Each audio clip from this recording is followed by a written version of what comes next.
Unang Juan 1:7-9.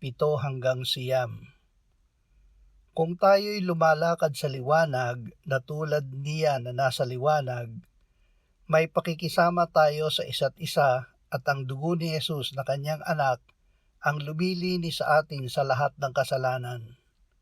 Kung sinasabi nating tayo'y walang kasalanan, dinadaya natin ang ating sarili at ang katotohanan ay wala sa atin.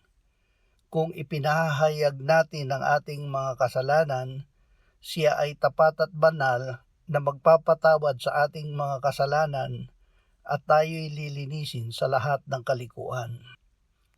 Nililinis sa lahat ng kalikuan.